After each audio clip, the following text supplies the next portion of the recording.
Hello and welcome to another LEGO bootleg review. This is JLB's Ninja number 3D20901. I'm going to do something a bit new today. If you look in the description below, if you want to jump straight ahead to each section of the review, I'm going to try and put a little number down there. Just click on it and you can skip the box, skip the cards, whatever. I'm also going to start filming in a slightly newer style, just like I did with the official LEGO sets. But enough of that. Yeah, the box art is pretty cool on this set. You got all the tornado things. They're basing it on the newer Ninjago sets with the little flying spin disc thingies. We attach the figure to it and they fly up in the air for quite a decent amount of time. Basically, it's just an evolution of those old little dragonfly toys that people used to have. They'll spin it and they'll fly and hover for a while. And they just attach Lego to that. So, because Lego's light enough to do that, so they can do that.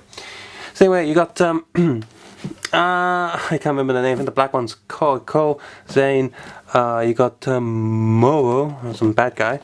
You got Jay, Kai, and Wayef or Raf. I don't watch Ninjago. All right.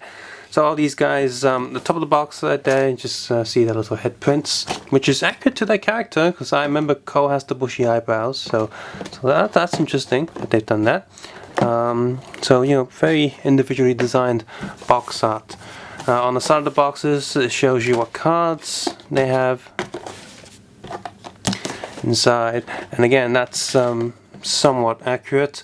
Basically, all these figures will always come with the main card of the main character, and the other two cards are kind of random.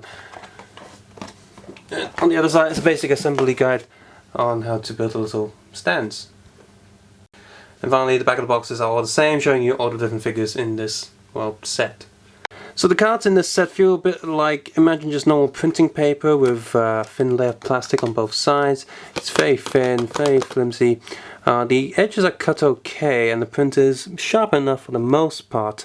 So, I mean, not bad cards, but the plastic isn't smooth at all. So it's going to be hard to shuffle, might feel a bit sticky at times, because it's just, you know, that shiny, kind of shiny plastic. No numbers, anything. These cards are completely random and custom. With custom images, so, you know, I mean, they are compatible with Ninjago cards, I guess, but yeah, the back is interesting, I guess. Nothing too special, just a bit more of the box art going on.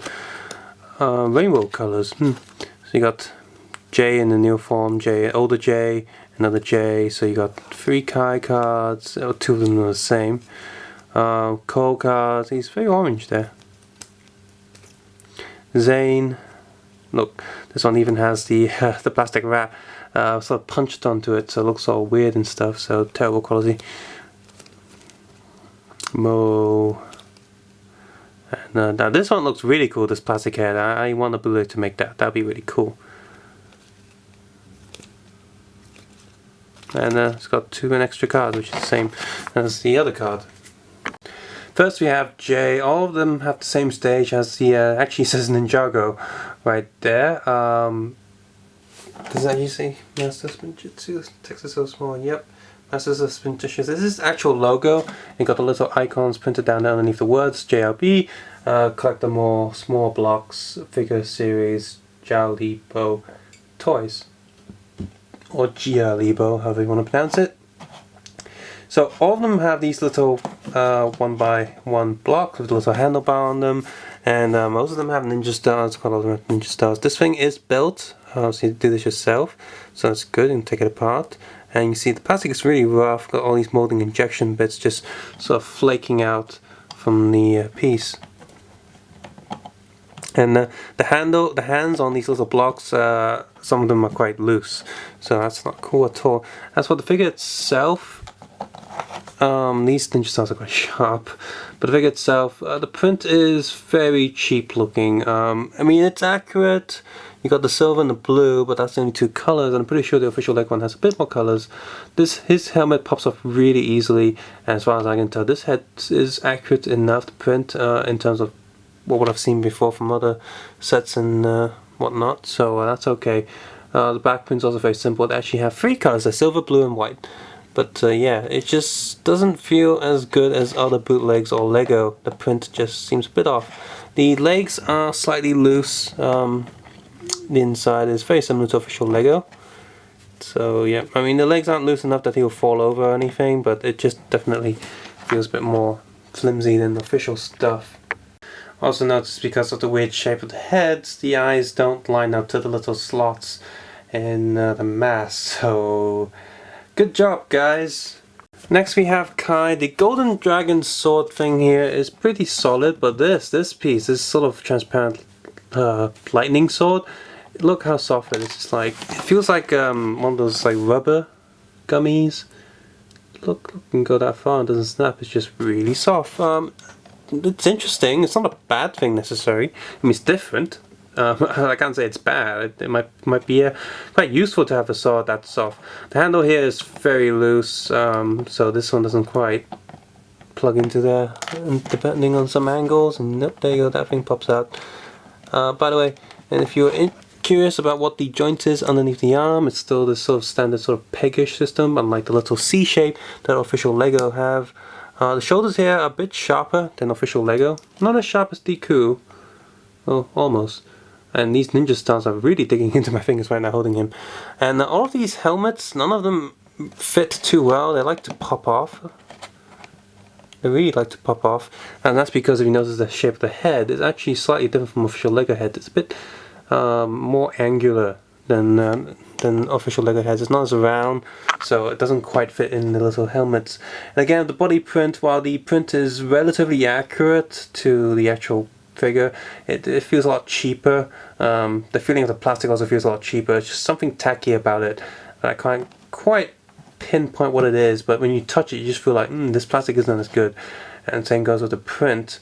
There is a few extra colors here, but compared to J, but yeah, it just, there's a few smudges here and there, and the whole print just looks very cheap.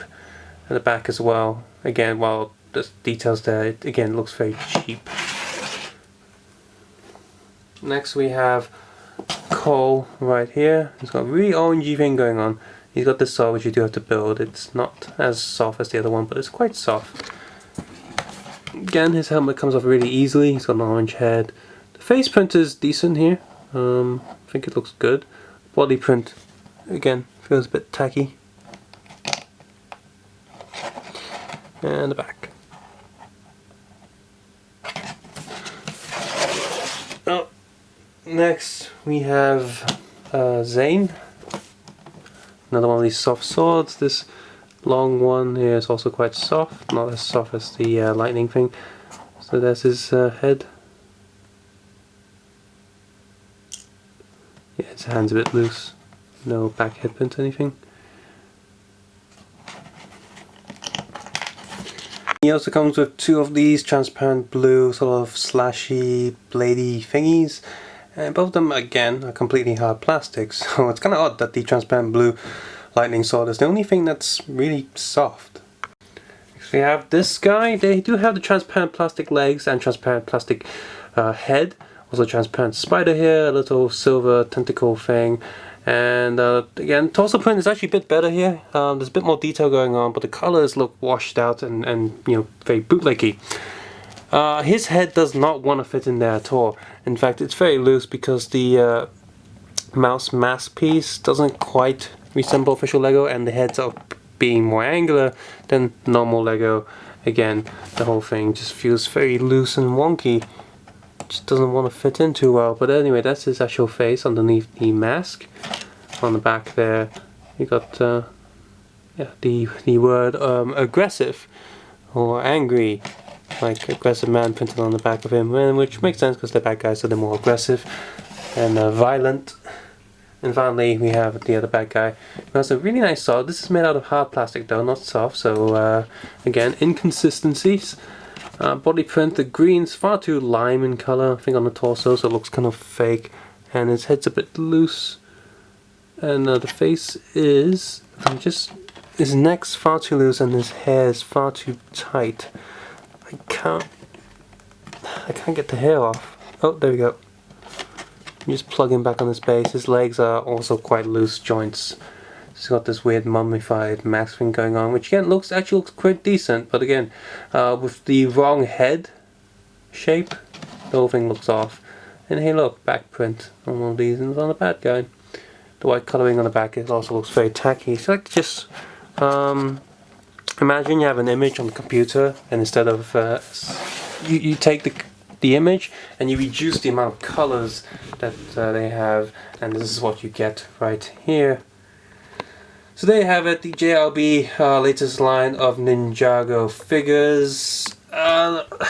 Yeah, I mean, none of the other bootlegs have made these characters yet, but Shinyon is coming along with them. So if you can just wait just a bit longer, then you should be fine. And I'm pretty sure Deku at some point will come back. And, you know, Deku did release a Ninjago set not too long ago. Not based on the newest characters, based on the last, like the ones before these. So if you can wait just a bit longer, wait for Deku, wait for Shinyon to release figures that would definitely be better than these. For the price you're paying for, I mean, these bootlegs aren't terrible. Remember, these are about 7 Hong Kong dollars each or less, and that's less than the US dollar. That's almost like 50p or 40p UK. So these things are dirt cheap, but when we know there are better bootlegs for the exact same price, can't really recommend these too much. You might want to pick these up just if you like the look of these and you think you don't care, you just want to have fun with them and chuck them about, then I guess they're okay. Like I said, the soft swords are interesting.